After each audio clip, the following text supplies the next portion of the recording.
মামা বাড়িতে কত দৃশ্য দেখছো তোমরা। সেদিন ভয়ে দূরে সরে আছে আর ও জুলজুল করে দেখছে। 3 বছর হয়ে গেল। 3 বছর, তার মানে অজমির জুড়ি। অজমি আর ও ভাই বোন। ও বোন মেয়ে না ছেলে? ও কুটুম না। ঘরের লোক এসছে, ঘরের লোক এসছে, কুটুম না কেউ না। নতুন লোক। আমরা আগেকার লোক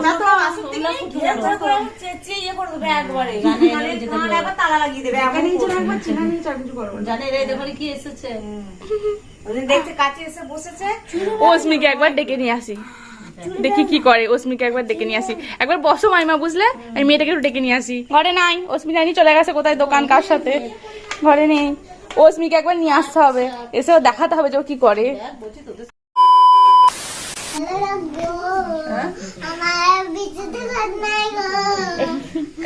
কালী পূজা মা কালীর পাঠাগুলো খেয়েছি।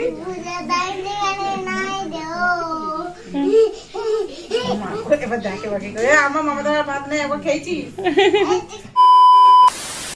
এই যে দেখো, রাত্রেবেলায় আমরা শুয়ে পড়েছি। অজমি এখন পুরো ঘরটায় হই হট্টগোলে ছিল। হ্যাঁ, পুরো ঘরটা এখন লোকজনে ভর্তি ছিল, সবাই চলে গেল, আমি দরজা টরজা বন্ধ করলাম। আর এই যে অস্মি রানী জানো, নিজে কাঁথা পাতলো, বালিশ নিল, নিজে ঢাকাটা এই যে গায়ে ঢাকা নিয়েছে, লক্ষ্মী মেয়ের মতো নিজে শুয়েছে, সবার সামনে করলো। আর ঘরেতে বাড়িতে বিছানা আমি একদিকে করি, ও একদিকে বিছানা তোলে। হ্যাঁ, আর করতে না, আর করতে না, আর করতে না, এ তো করেছো। রে, আমি প্রশংসা করেও ভুল করলাম। তো যাই হোক আর কি, মানে আর এখানে তো অস্মিত তো কোনো পাত্তাই পাওয়া যায় না। যেমনি বললাম যে ও বিছানা নষ্ট করে, সেরকম আরম্ভ করে দিয়েছে। তো এখানে তো অস্মিকে কোনো পাত্তাই পাওয়া যায় না। অস্মি যে কোথায় যাচ্ছে, কি করছে, কার সাথে ঘুরছে, আমি নিজেও জানি না। এতগুলো লোক, এই যে দেখো বিছানা করছে, দেখো কাঁথা পাচ্ছে। মানে এরকম তো তুই তো ঘরেতেও তো করতে পারিস, মানে তাহলে আমি একটু রেহাই পাই। তুই এখানেতে এসে করছিস। দেখো নিচ্ছে, নিয়ে ঢাকাটা। শীত করছে নাকি? খুব শীত করছে। আর ওই যে জিরোটা জ্বলছে, আমি মোবাইলে ফ্ল্যাশ জেলে আর কি ভিডিওটা করছি। এই যে দেখো, এই দেখো ঢাকা নিচ্ছে। অস্মি, তুমি সব জানো, কিন্তু বাড়িতে মাকে জ্বালাতে হবে, সেই জন্য আর কি করে না। হ্যাঁ, এই যে হয়েছে নে। হ্যাঁ, নিজেই ঢাকা নিয়ে নিল। আর আমার মায়ের যে জন্য আর কি আমার ভিডিওটা করা, সেটাই অস্মিকে দেখানোর জন্য নয়, আমার মায়ের একটা কাজ। এই যে আমার মা না, এই যে ঘুমিয়ে গেছে, বুঝলে? এই যে নড়ালেও উঠছে না, কিন্তু মা কিন্তু ঘুমিয়ে গেছে।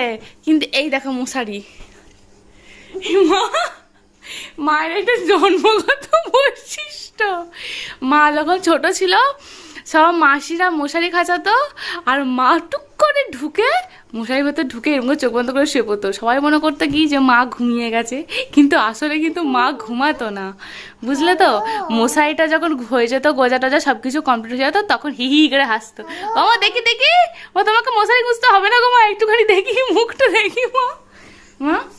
কি অবস্থা, একটু মশারি গোজা নিয়ে কিচ্ছু করেনি, চুপ করে শুয়ে পড়লো। জীবনেও মার এইটা জীবনের স্বভাবটা গেল না। আর আমি মশারি না গুজে থাকতে পারি না। মা আমি তো তোমারই মেয়ে মা, তাহলে আমি একরকম আর তুমি একরকম কি জন্যে? আমি হয়েছি আমার বাবার মতো। আর এর ধারাটা পেয়েছে মনে। পলিও তো এরকম নয় মা, পলিও তো মশারি গোজে, বিছানা করে, খুব সুন্দর করে। তোমার গুণটা কেউই পায়নি। আমরা 2 বোনই বাবার মতো হয়েছি। সে মা মশারি গোজা হয়ে গেছে, চোখটা খোলো। শুভ। আচ্ছা, অস্মি আবার কাকে ফোন করছে কে জানে। অস্মি ফোন করে কি বলছো দেখি একটু, আমার এই ইয়ারবাডটা নিয়ে। হ্যাঁ, কে ফোন করেছে? হ্যালো, হ্যাঁ গাড়ি নিয়ে আসবে। হ্যাঁ ঠিক আছে, কেটে দাও। হ্যাঁ ঠিক আছে, কেটে দাও। কি পাকা হয়েছে। কাকে গাড়ি নিয়ে আসতে বললে? ওর বাবাকে বেচকে। কার বাবাকে? ও সাইকেল না হয় আর নাই, ওকে কিনতে হবে না সাইকেল। কার সাইকেল নাই? আমাদের। হ্যাঁ, আমার সোনাটা। চলো গুড নাইট, সবাইকে গুড নাইট বলে দাও। গুড নাইট সবাই, আমার আজ করছি মজা, একটা মজা। হ্যাঁ হ্যাঁ মজাই তো হলো। চলো টাটা, বাই বাই। ঘুরাই দে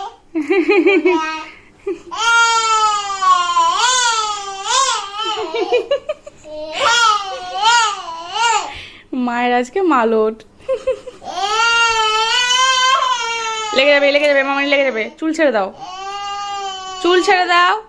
ঘর ঘর তুমি আজকে ঘুরে শুয়েছি? ঘুরে যাচ্ছে কেন? হ্যাঁ ঘুরে শুয়েছো কেন? ঠিকই তো। চাক চাক চাক হ্যাঁ আমিও শুচ্ছি। হ্যাঁ জোরে আমার জোরে মুজ্জামা আমার হাতে কুকি খাচ্ছে আমাকে। আবার ঘুরে শুয়ে পড়বে কিন্তু। আমি জানি না যে আমি আবার এই জায়গায় কবে আসবো বা এই জায়গায় আসার সৌভাগ্য আমার কবে হবে।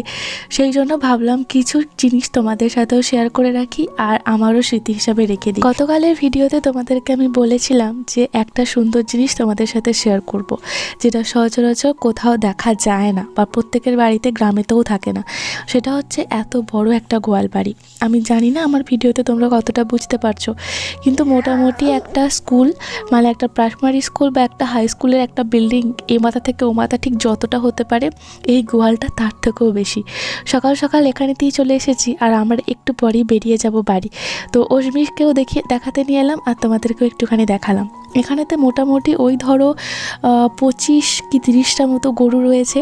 আর প্রত্যেকটা গরুর যেমন দেশি গরুও আছে আর সেরকম জার্সি গরুও আছে। আমরা সচরাচর একটা গোয়ালে কটা গরু দেখে থাকি? 5টা, খুব বেশি হলে 10টা। কিন্তু এতগুলো গরু একসাথে, আর মানে এটা ব্যবসায়িক ভিত্তিতে দেখা যায়, কিন্তু এইভাবে বাড়ির মধ্যে এটা দেখা যায় না, যেটা আমি একমাত্র এখানেতেই দেখেছি। চলো এবার বাড়িগুলো দেখাই। এই যে সামনের বিল্ডিংটা দেখছো, এটা আগের বাড়ি, মানে পুরনো বাড়ি। তো এটা বাইরে থেকে স্ট্রাকচারটা পাকা হলেও ভেতরগুলো একদম মাটির। তো এই যে গোয়ালের দিকটা আর তারপরেই রয়েছে এই বিল্ডিংটা। তো এই বিল্ডিংটার নিচেতে ছিল 4টে বাড়ি, মানে 4টে রুম আর ওপরে 4টে রুম, মোট 8টা। আর এই সামনের মড়াইগুলো দেখতে পাচ্ছ, আর ওই যে বিল্ডিংটা তোমরা দেখছো পাকা বিল্ডিংটা, তো ওই বিল্ডিংটা মানে নিচে 6টা, ওপরে 6টা এবং চিলেকোঠায় 1টা, মোট 13টা মতো রুম রয়েছে। আর এই যে মড়াইগুলোর দিকে তোমরা লক্ষ্য করলে দেখতে পাবে, এই মড়াইগুলো এতটাই বড় বড়, মানে এই আমাদের বাড়িতে যে সমস্ত মড়াইগুলো তোমরা রেগুলার দেখে থাকো, ওই সমস্ত মানে 10টা থেকে 20টা মড়াই একটা মড়াইয়ে ঢুকে যাবে। মানে এত বড় বড় ধানের গোলা বা এত বড় বড় বাড়ি আমি শুধুমাত্র এখানেতেই রেখেছি। এই রকম বাড়ি বা এরকম এরিয়া আমরা স্কুল ছাড়া কোথাও দেখতেই পাই না। যদিও যদি সবাইকার সাথে তোমাদের পরিচয় করিয়ে দিতাম তাহলে আরও হয়তো ভালো লাগতো, কিন্তু বুঝতেই পারছো অতগুলো ফ্যামিলি মেম্বার, তো সবাই এত মিলেমিশে থাকে, কিন্তু তা সত্ত্বেও তাদের প্রাইভেসির কথা মাথায় রেখে যতটুকু সম্ভব ততটুকু তোমাদের সাথে শেয়ার করলাম। সকালে জলখাবার খেয়ে অস্মি আর আমি এবার বাড়ি ফিরছি। বাড়ি ফেরার পর তোমাদের সাথে কিছু মনের কথা আমি শেয়ার করব, অবশ্যই সেগুলো একটু মন দিয়ে শোনো। আশা করি আমাকে নিয়ে বা আমার পরিবারকে নিয়ে যতটুকু তোমাদের ধারণা সেটা আরও বেশি করে ক্লিয়ার হয়ে যাবে। হাই, এখন রাত অনেকটাই হয়ে গেছে আর আমি ওই দিন মানে যাদের বাড়ি গিয়েছিলাম, তোমরা এতক্ষণ ধরে গতকাল থেকে যাদের ভিডিও তোমরা দেখে আসছো, যে পরিবার নিয়ে এত কথা আমি গতকাল থেকে বলছি ভিডিওতে, তো সেখান থেকে তো অনেক দিন আগেই ফিরেছি। তারপরে তো যা হলো, একে তো গলা ব্যথা হলো, তো গলা ব্যথা এখনও মানে পুরোপুরি যে একদম মানে কি বলবো একদম ভালো হয়ে গেছে এমন কিছু না, হালকা হালকা এই সাইডটাতে ব্যথা, ওষুধ চলছে। আর সেটা শেষ হতে না হতেই তো পড়ে গেলাম। তো এখন আমি বুঝতেই পারছো পুরো বিছানার মধ্যে মশারির ভেতরে বসে আছি আর অস্মি ঘুমাচ্ছে। এখন অনেক রাত, প্রায় কটা বাজবে, 12:30, মানে এতটাই রাত হয়ে গেছে। তো যাই হোক, ভাবলাম এই ভিডিওটাই আমি এডিট করছিলাম, করতে করতে ভাবলাম কি কিছু কথা তোমাদের সাথে শেয়ার করি। তো বাইরে আমি বেরোতে পারছি না, কারণ হাঁটা চলা তো করতে পারছি না, একদমই হাঁটতে পারছি না। ওই সাপোর্ট নিয়ে, একটা বাঁশ হাতের সাপোর্ট নিয়ে ধরে ধরে আজ থেকে একটু চলার জন্য একটু মানে ট্রাই করছি, পায়ে ভর দিয়ে, বাঁ পায়ে হয়েছে তো একটু ভর দিয়ে চলার আমি চেষ্টা করছি। তো সেই জন্য মানে একটু পায়ে আরও বেশি করে ব্যথা হচ্ছে। তো যাই হোক, সেসব কথা না হয় বাদ দাও, সেসব ডিটেলসে না হয় একদিন অন্য ভিডিওতে বলবো। তো সেজন্য খুব কষ্ট করে বিছানাতে উঠেছি। তোমাদের দাদাভাই আমাকে এবং অস্মিকে শুইয়ে দিয়ে গেছে, বিছানায় তুলে দিয়ে সব কিছু করে রেডি টেডি করে দিয়ে সে এখন ঘুমাচ্ছে। সবাই এখন ঘুমাচ্ছে, শুধু আমি একা জেগে আছি। আর যেটা বলছিলাম আর কি, তো সেই জন্য এখন আমি নিচে নামাটা আমার জন্য ভীষণ টাফ, মানে আমার জন্য 1 হাত 2 হাত যাওয়াটাও এখন বিশাল টাফ আমার জন্য। তো সেই জন্য এই একটুখানি অ্যাডজাস্ট করে নিও।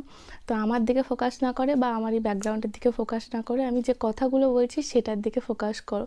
কারণ আমার মনে হলো এত রাতে যেহেতু কথা বলছি বা ভিডিও অন করেছি, নিশ্চয়ই বুঝতে পারছো কিছু মনের কথাই বলবো, চারিদিক নিস্তব্ধ। তো আমি জানি আমার এই ভিডিওটা সবাই দেখছে, আমার মা দেখছে, আমার মানে যাদের বাড়ি গেছিলাম তাদের বাড়িরও সবাই অনেকেই দেখছে। তো জানো তো কিছু কথা তোমাদের সাথে খুব ইচ্ছা হলো যে একটুখানি শেয়ার করি, তার জন্যই।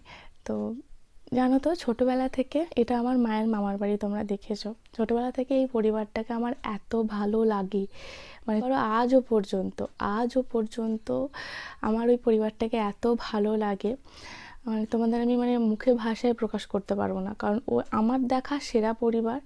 কারণ আমার মনে হয় সবাই পরিবারের প্রত্যেকটা মানুষ যখন একসাথে মিলে মিশে থাকে, মানে সে তার একটা আলাদাই তার মধ্যে, মানে সেই পরিবারটা সেরা হয়ে ওঠে।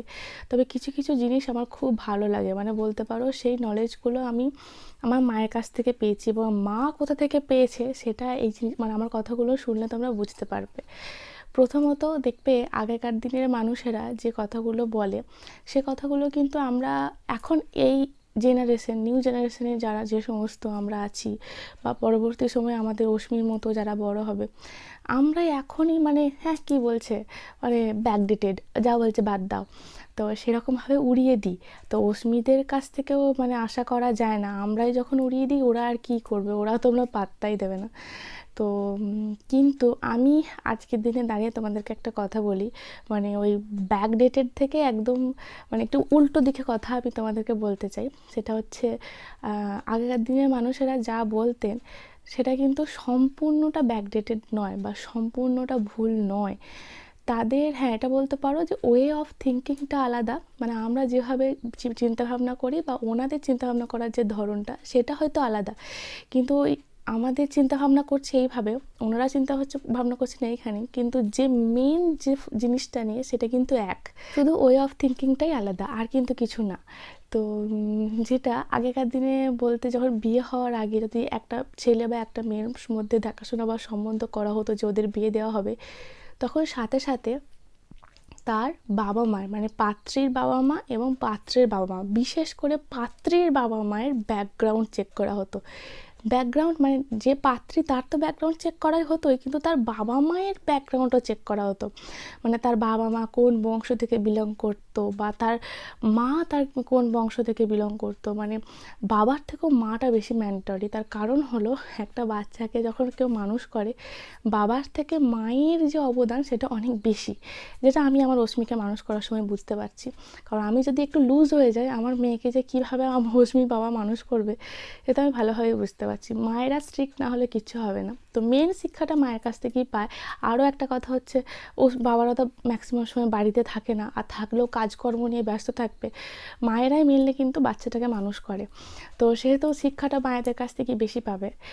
তোমরা আমাকে অনেকে ভালোবাসো, আবার অনেকে ভালোবাসোও না, পছন্দও করে না, সেটাই আর হয়, মানে একটা মানুষ তো সবার কাছে পছন্দের পাত্রী হতে পারে না। যেমন আমিও অনেকজনকে অপছন্দ করি, খুব অপছন্দ করি, যাদেরকে আমি মনে করি আমার লাইফে বা আমার পৃথিবীতে আমার দুনিয়াতে তারা এক্সিস্টই করে না। আবার কিছু কিছু মানুষকে আমি খুব ভালোবাসি, কারণ তারা সুখে দুঃখে বিপদে আপদে তারা আমার পাশে থাকে, আমি তাদেরকে পছন্দ করি। ঠিক সেই রকমভাবেই আমাকেও অনেকজন পছন্দ করে, অনেকে পছন্দ করে না, সেটাই স্বাভাবিক। কিন্তু যারা পছন্দ করো তারা আমার মধ্যে কিছু গুণ বা কিছু কোয়ালিটি তোমাদের চোখে পড়ে, তাই তোমরা আমাকে ভালো বলো। তো এই গুণ বা কোয়ালিটিগুলো এসেছে আমার ব্যাকগ্রাউন্ড থেকে। মানে যদি কোনো মানুষকে তোমার ভালো লেগে থাকে বা খারাপও যদি লেগে থাকে, তাহলে যদি ভাবো যে এই মানুষটা এত ভালো কেন বা এই মানুষটা এত খারাপ কেন, তাহলে অবশ্যই তার ব্যাকগ্রাউন্ডটা চেক করো। ব্যাকগ্রাউন্ডটা চেক করলেই তোমাদের একটা মোটামুটি ক্লিয়ার ধারণা চলে আসবে। আমি আমার ক্ষেত্রে বলি, যেমন আমার ব্যাকগ্রাউন্ড মানে আগের জেনারেশনকে আমার মা, তো আমার মায়ের যে স্টোরি সেটা আমি অলরেডি তোমাদের সাথে হয়তো 1 বছর কি তারও বেশি আগে তোমাদের সাথে আমি শেয়ার করে ফেলেছি। আর আমার মায়ের মানে আগের জেনারেশনকে তার মা, তো তার মা, মানে আমি যতদূর জানি যে আমার মা যখন ক্লাস 9-এ পড়ে তখন আমার দিদিমা মারা যান। তো তারপর মানে তখন আমার মামা এবং আমার ছোটো মাসিমণি অশ্মির মতো ছিল। তো আমার মায়ের জীবনে মানে প্রথম সন্তান, মানে সন্তানের মতো যদি কাউকে মানুষ করে থাকে সেটা হচ্ছে আমার মামা আর আমার মাসিকে। আমার মা পড়াশোনায় এত ভালো ছিল, তা সত্ত্বেও পড়াশোনাটাকে পুরো মানে ছেড়ে দিয়ে আমার মামাকে আর আমার মাসিকে, ছোটো মাসিকে সে মানুষ করেছে সন্তানের মতো করে। তাই আমার মায়ের কাছে আমি এবং আমার বোন যেমন, মানে তার থেকেও বেশি আমার মামা আর আমার ছোটো মাসিমণি। কারণ এই এত, বুঝতে পারছো, অশ্মির মতো ছোটো বাচ্চা থেকে তাদেরকে বড় করেছে নিজের সমস্ত কিছু ত্যাগ করে। আমার মায়ের একটা কথা মানে সবসময় আমার কানে বাজে। আমার মা বলে, আমি এত পড়াশোনা করতে ভালোবাসতাম, যখন আমার বন্ধুরা যে দেখতাম যে স্কুলে যাচ্ছে তখন আমি রান্না করছি আমার বোনেদের জন্য, ভাইয়ের জন্য, তখন আমি কাঁদতাম বসে বসে যে আমি পড়তে পারছি না, আর তোরা পড়াশোনার সুযোগ পেয়েও পড়তে পারছিস না। তো এই আর কি একটা ব্যাপার থাকে, কেউ পেয়েও তার মর্যাদা ঠিকঠাকভাবে দিতে পারে না, আর যে পায় না তার তো যাই হোক। তো এবারে আসি আমি আমার দিদিমার কথা। তো আমার মা তার মানে কি বলবো, যতটুকু গুণ বা যাই পেয়েছে তো ভালো কিছু তো তার মায়ের কাছ থেকে পেয়েছে। আর আমার মা আমার দিদিমা, তো আমার দিদিমার ব্যাকগ্রাউন্ড তোমরা দেখছো, আমার দিদিমা কোন ফ্যামিলি বা কোন ব্যাকগ্রাউন্ড থেকে বিলং করে বা করেছেন সেটা তোমরা দেখতেই পেলে। তো এই পরিবার নিয়ে যেটা কথা, যেটা আমার খুব ভালো লাগে, ছোটোবেলায় যে জিনিসটা বা যে ইনসিডেন্টটা আমার মনের মধ্যে পুরো গেঁথে গেছে, সেটা হলো তোমাদেরকে একটা ছোটো জিনিস শেয়ার করছি। ছোটো ছোটো জিনিসগুলি আমার মনের মধ্যে গেঁথে যায় আর কি, কারণ আমার এত ভালো লাগে। তো একদিন কি হয়েছে, মিষ্টি নিয়ে এসেছে, কেউ একজন এসেছে মিষ্টি নিয়ে এসেছে। তো সেখানেতে আমিও ছিলাম, আমার টিভি দেখছিলাম। তখন সেই ব্ল্যাক অ্যান্ড হোয়াইট টিভিগুলো হয় না, তো সবাই মিলে বসে, একটাই টিভি, সবাই মিলে বসে। আর ওই বাড়িতে প্রত্যেক দিনই উৎসব, কারণ এতগুলো ফ্যামিলি মেম্বার হই হই করে দিন কাটে। তো টিভি দেখছি, কেউ মিষ্টি নিয়ে এসেছে, কিন্তু সবার পক্ষে তো সম্ভব নয় যে অতগুলো ফ্যামিলি মেম্বার, সেই জন্য অত অত করে মিষ্টি নিয়ে আসা, কম পরিমাণেই নিয়ে এসেছে। কিন্তু ওই কম মিষ্টিটাই সবার মধ্যে ভাগ করে করে একটু একটু করে সবার মধ্যে সেটাকে বিলিয়ে দেওয়া হচ্ছে। মানে একটা মিষ্টিকে হয়তো 4 ভাগ করছে, মানে মিষ্টি মানে একটা রসগোল্লাকে হয়তো 4 ভাগ করছে বা 3 ভাগ করছে, বা মানে বাচ্চাদের মধ্যে হয়তো একটা মিষ্টিকে হাফ করে দিচ্ছে। মানে এটা আমার এত ভালো লেগেছিলো এবং সেটা আমার মনের মধ্যে গেঁথে গেছে। মানে অন্য ফ্যামিলিতে কি হয়, ঠিক আছে বাচ্চাগুলোর মধ্যেই বিলিয়ে দিই, কারণ অতগুলো ফ্যামিলি মেম্বারে বাচ্চাও অনেক, তো ঠিক আছে বাচ্চারাই নিক। কিন্তু না, মানে ছোট থেকে বড় সব মানে আধখানা হলো বা মিষ্টির একটা টুকরো হলো তাকে, সে এমনকি সেখানে শুধুমাত্র তাদের ফ্যামিলি মেম্বাররা ছিলেন না, তার মধ্যে কিছু গেস্টও ছিলেন। তাদের মধ্যে যেহেতু আমিও ছিলাম, মানে আমিও কুটুম গেছি তাদের বাড়িতে, আমাদের হাতেও পর্যন্ত মিষ্টির একটা টুকরো করে দেওয়া হয়েছিল। মানে যাই পাক না কেন বা যেখান থেকে যাই আসুক না কেন, সবাই মিলে ভাগ করে খায়। মানে এটা আমার এত ভালো লেগেছিলো, বলে তোমাদের আমি মানে কি বলবো, ভীষণ ভালো লেগেছিলো। আর শুনেছি নাকি আমার দিদিমারা, মানে দিদিমার যে মা, মানে বুঝতে পারছো, তাকেও আমি দেখেছি। আমি আমার দিদিমাকে দেখিনি, কিন্তু আমার দিদিমার মাকে দেখেছি। পান খেতে খুব ভালোবাসতো, আমরাও ছোটোবেলায় ওনার কাছ থেকে পান নিতাম, মানে ওনার মুখটা আমার স্পষ্ট মনে আছে। তো মানে বড় মা হয় আমাদের সম্পর্কে, তো সেই বড় মায়েরা নাকি 2 জন জা ছিলেন, আর সেই জায়ের সম্পর্ক এত ভালো ছিল, কেউ কাউকে ছাড়া খেতো না, কেউ কাউকে ছাড়া শুতো না, একটা থালায় ভাত খাওয়া, মানে একসাথে খাওয়া, একসাথে ওঠা, একসাথে বসা, মানে 2 বোনের মতো 2 জা ছিল। মানে এত মেলা, এত মানে কি বলবো, মিল ওদের দুজনের মধ্যে ছিল। তো ওনাদের সম্পত্তি খুবই কম ছিল। আজকে সেই 7টা মামা, মানে মায়ের 7টা মামা, মানে আমার 7 দাদু, তারা পরিশ্রম করে, তারা এত মানে সম্পত্তির চূড়ায় তারা পৌঁছে গেছে। মানে কি বলবো আর, মানে কোনো কিছু বলার নেই। ওনারা এতটা পরিশ্রমী মানুষ এবং তার সাথে এত ভালো মানুষ, প্রত্যেকটা দাদুই, প্রত্যেকটা দিদিমা, মানে বুঝতে পারছো, না হলে কি আর এইভাবে মানে থাকা যায় না, এত দূর মানে এত ছোট থেকে না এত বড় হওয়া যায়। ঠিক সেই রকমভাবে আমি আমার মামা, মানে আমার দাদুদের কথা বলছি, মানে আমার মায়ের বাবাদের কথা বলছি, বাবা কাকা জ্যাঠাইদের কথা বলছি।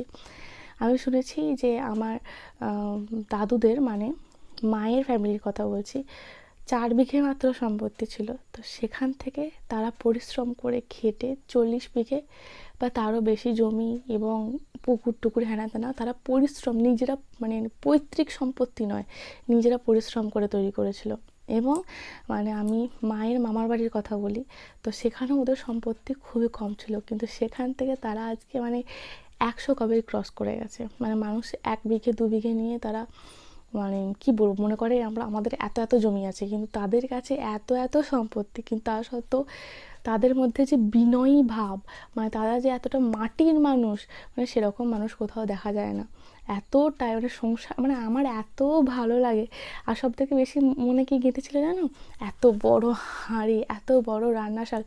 আমার বোন তো প্রত্যেকটা দিদাদের তো নাম, মানে কোনটা ছোট দিদা, কোনটা বড় দিদা, কোনটা মেজো দিদা, কোনটা ফুল দিদা, মানে তো এইভাবে তো ধরো ছোট মানুষ গুলিয়ে যেত। তো আমার বোন নাম দিয়েছে, মানে একজন সে মশলাই বাটতো, সে মশলা বাটার দায়িত্বে, আমার বোন তাকে নাম দিয়েছে মশলা বাটা দিদা। মানে কি বলবো, আর একটা দাদুর দোকান আছে, তো তাকে আমার বোন নাম দিয়েছিল যে দোকানি দাদু বা দোকানি দিদা। মানে এইভাবে তাদেরকে মনে রাখার জন্য, রেকগনাইজ করার জন্য আমার বোন আমার তাদের ছোটো ছোটো করে নাম দিয়েছিল। আর আমার বোন কিন্তু হসপিটালে হয়ে, মানে আমার মা বাচ্চা হবার পরে কিন্তু ওই মামার বাড়িতে, মায়ের মামার বাড়িতে গিয়েছিল, তারাই মাকে সুস্থ করে, মানে বুঝতে পারছো একটা সদ্যজাত বেবি, মানে মায়ের সমস্ত টেক কেয়ার তারাই করেছিল। সেই জন্য আমার বোনের ওটা জন্মস্থান বলতে পারো। যাই হোক, ওই পরিবার সম্পর্কে আমি যত বলবো তত কম বলা হবে। আমার দেখা সেরা সেরা পরিবার। আর ঠিক মানে আমার বড় মা, মানে আমার দিদিমার মা, তাদের যে 2 জায়ের মধ্যে বন্ডিং ছিল, সেই সেম বন্ডিং কিন্তু আমি আমার মা আর আমার কাকিমার মধ্যে দেখতে পাই। মানে দেখো, একজন ভালোবাসলে আর একজনকেও ভালোবাসতে হয়। যেমন আমার মায়েরও গুণ আছে, আমার কাকিমারও গুণ আছে। যদি শুধু আমার মায়ের গুণ থাকতো, কাকিমার যদি গুণ না থাকতো কিন্তু হতো না, দুজনেরই গুণ আছে, তাই এই বন্ডিংটা ক্রিয়েট হয়েছে। মানে আমার মাও তাই, কাকিমাও তাই, দুজন দুজনকে ছাড়া খায় না। মানে যদি ধরো আমার মায়ের একটু খেতে দেরি হচ্ছে, আমার কাকিমা কিন্তু ওয়েট করে কখন আমার মা আসবে তখন খাবে, বা হয়তো আমার কাকিমার একটু খেতে দেরি হচ্ছে, আমার মা কিন্তু ওয়েট করে, দুজনে মিলে একসাথে খায়। মানে কি বলবো, আবার আমি ছোটোবেলা থেকে যেটা দেখে আসছি সেটা হচ্ছে আমাদের, তোমরা যদি খেয়াল করো, আমাদের যে মাটির দাঁড়াটা, সেই দাঁড়াতে একটা তাক আছে ছোট, সেটাকে আমরা ছোটোবেলা থেকে আয়নার তাক বলে আসি। ওখানে দিই একটাই ক্রিম সারা বছর ধরে, শীতকালের আলাদা, গ্রীষ্মকালের আলাদা, একটাই কিন্তু ক্রিম আমার মা কাকিমার। ওই একটা ক্রিমই কিন্তু দুজনে ইউজ করছে। আগে আমি দেখতাম একটাই বোরোলিন আছে, ওই একটাই বোরোলিন কিন্তু দুজনে মিলে ইউজ করছে, আমার ঠাকুমাও ইউজ করে। কিন্তু বিয়ের পর আমি এসে আমার পুরো কনসেপ্ট চেঞ্জ হয়ে গেছে। আসলে কি বলতো, আমি ওই সমস্ত কিছু দেখে বড় হয়েছি। আমি আমার মায়ের মামার বাড়ি ছোটোবেলা থেকে যে কতবার গেছি হাতে গুনে শেষ করতে পারবে না। ওই কালচার, ওই পরিবেশ দেখে বড় হয়েছি। আমার মামার বাড়ি, সেই কালচার দেখে বড় হয়েছি। আমার নিজের বাড়ি, সেই কালচার দেখে বড় হয়েছি। তারপরে বিয়ে হয়ে যাবার হঠাৎ করেই কালচারে পড়ে গেছি, সেই জন্য অ্যাডজাস্ট হতে একটু আমার সময় লেগেছে। সেসব কথা বাদ দাও, সেসব কথা বলবো না। কিন্তু আজও, মানে আজ আমার বাবা নেই বলে এমনটা নয়, আমার বাবা থাকতো মানে একটাই ক্রিম দুজনে মিলে ইউজ করে, একটাই সব কিছু দুজনে মিলে ইউজ করে। কিন্তু এখনকার মানে মানে বিয়ের পর আমার যা ধারণা তৈরি হয়েছে, বা আমি এখন যেগুলো এখন দেখছি বিয়ের পরেই মেনলি, তো সব দেখি যে আলাদা আলাদা, সেপারেট সেপারেট। প্রথম না আমার খুব অবাক লাগতো, আবার কি, একটাই তো ফ্যামিলি, একটা নির্দিষ্ট জায়গায় একটা জিনিস রয়েছে, সেখান থেকেই সবাই নেবে। এখানেতে এটা আমার, ওটা তোমার, এটা আমার জিনিসটা নেওয়া চলবে না, ওটাও আমার, এটা তোমার, এটা তোমার জন্য বরাদ্দ, এটা আমার, এটা আমার, মানে এই আমার তোমার জিনিসটা, এটা কিন্তু আমরা বিয়ের পর আমি শিখেছি। তো মানে আমাকে চোখে আঙুল দিয়ে শেখানো হয়েছে, এটা মেনলি বলা যেতে পারে। তো এই হলো আমার ব্যাকগ্রাউন্ড, আমার ফ্যামিলি ব্যাকগ্রাউন্ড। তোমাদের এই ভিডিওটা দেখার পর আমি জানি অনেক বকে ফেলেছি, অনেক বলে ফেলেছি, কিন্তু সে আগেকার দিনের মানুষেরা বলে না, ফ্যামিলি ব্যাকগ্রাউন্ড চেক করা উচিত, সত্যি করেই উচিত। আমার মেয়ের যখন আমি বিয়ে দেবো না, বিশ্বাস করো আমি আগে ফ্যামিলি ব্যাকগ্রাউন্ড চেক করবো। তার মানে যত পুরুষ পিছনে যেতে হয়, আমি আগে সেই সমস্ত কিছু পুরুষ পিছনে গিয়ে আগে চেক করবো যে হ্যাঁ, তার এই কেমন, ও কেমন, হ্যানা কেমন, মানে ওর পুরুষ কেমন, ওর পূর্বপুরুষ, ওর পূর্বপুরুষ, ও যতদূর যাওয়া যায় আমি আগে চেক করে করে দেখবো যে কীরকম ফ্যামিলি ছিল। খুব খুব ম্যাটার করে, নাহলেই আমার মতো এরকম হবে আর কি। তো যাই হোক, মানে 23 বছর আগের আমার বেড়ে ওঠা যেরকম কালচার, আর 23 বছর পরের এই 5 বছর 6 বছর এই কালচার, মানে দুটোর মধ্যে আকাশ পাতাল পার্থক্য। মানে আমি যে কালচার দেখে বড় হয়েছি, আমার মানে আমি বর্ন অ্যান্ড ব্রট আপ যে কালচারের মধ্যে হয়েছি, বা আমার মনের মধ্যে পরিবার সম্পর্কে যে একটা ছবি মাথায় থাকে, কিন্তু এখানের মধ্যে সেই ছবি একদম টোটালি ব্রেক, এখানে সব অন্য কিছু। তো যাই হোক, আশা করি তোমরা একটা ধারণা পেলে আমার ব্যাকগ্রাউন্ড সম্পর্কে, যে আমি কোন ব্যাকগ্রাউন্ড থেকে বিলং করতাম, তো কেন আমার মধ্যে এরকম অনেকে বলে তোমার মধ্যে যাই হোক আর কি, তোমরা বুঝতে পারছো। আমি হয়তো এই মুহূর্তে কোনো ভাষা খুঁজে পাচ্ছি না।